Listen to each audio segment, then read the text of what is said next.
Well folks, I'm back up Mayfield Park. Not told you a story from up here for a while. This one's gone back about, 35 years.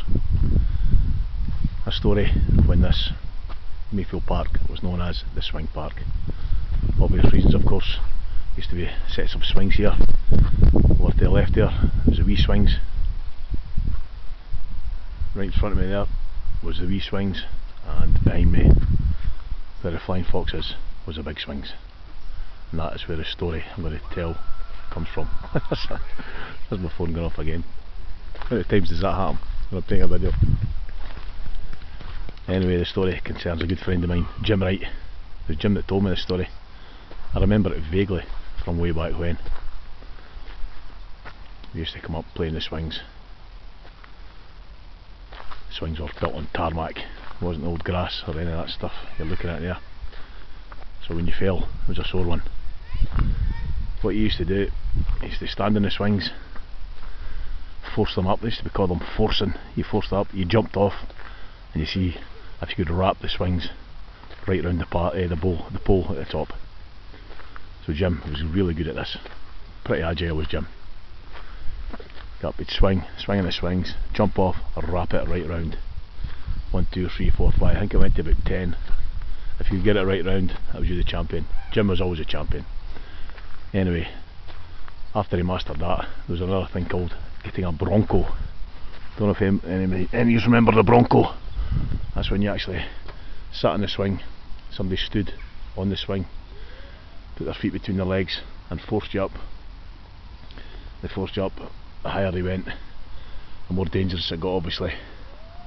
And Jim tells me the story where he was sitting, getting a bronco. There was a lassie about 5 years older than him, was giving him the bronco. Seemingly she's quite a big lass, big strong lass. Jim's sitting there, getting a wee bit apprehensive as he went higher and higher.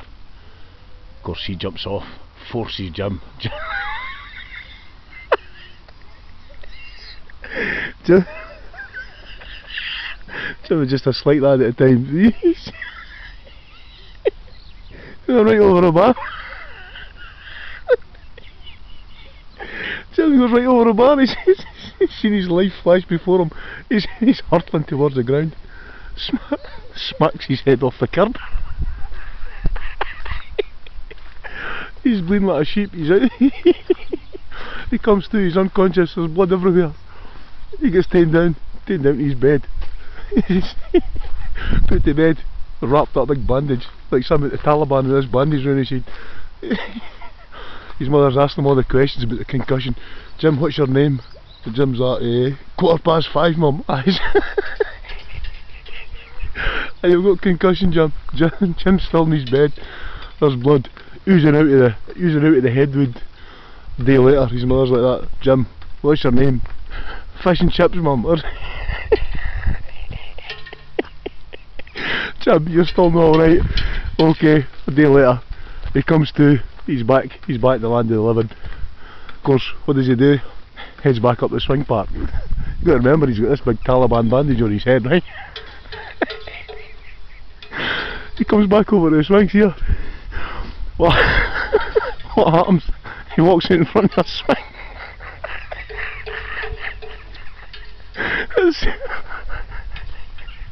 It's his sister that's on the swing. He smacks him right in the back of the head.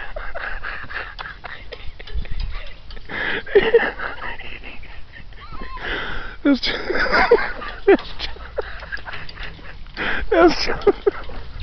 Jim with the Taliban bandage on his head. He's smacked in the back of the head. He's out cold again.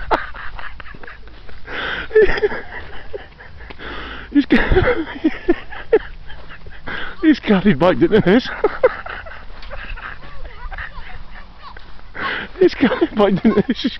He's got another bandage. He's got another bandage on his head.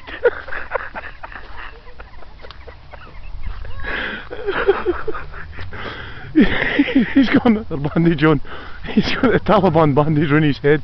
He said he had another bandage like they used to get with it. When you're the toothache, the bandage went right around his head under his chin.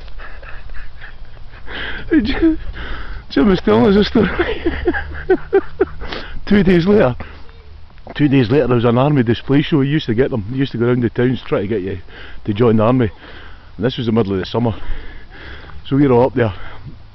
Jim turns up, beautiful sunny day. Jim's got the sandals on, the bare feet, pair of shorts, bare top, and a balaclava.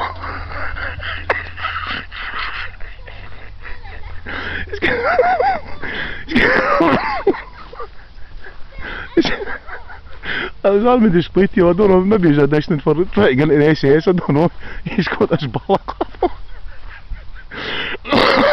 We're saying, Jim, what you got the balaclava on for? He takes it off. He takes it off, he's got the Taliban bandage. He's got the Taliban band around his head. He's got a big Laurel and Hardy, a hanky under his neck.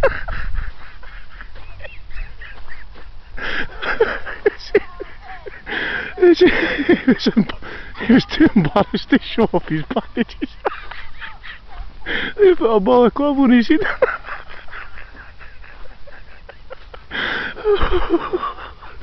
Oh, dear, dear. You'll probably notice there's no swings in the swing park anymore. I think it was a health and safety issue brought on by the SAS Taliban. Ah, Jim, right. Thanks for telling us that story, Jim. That was an absolute belter. Ah, say no to the swings. Catch you later.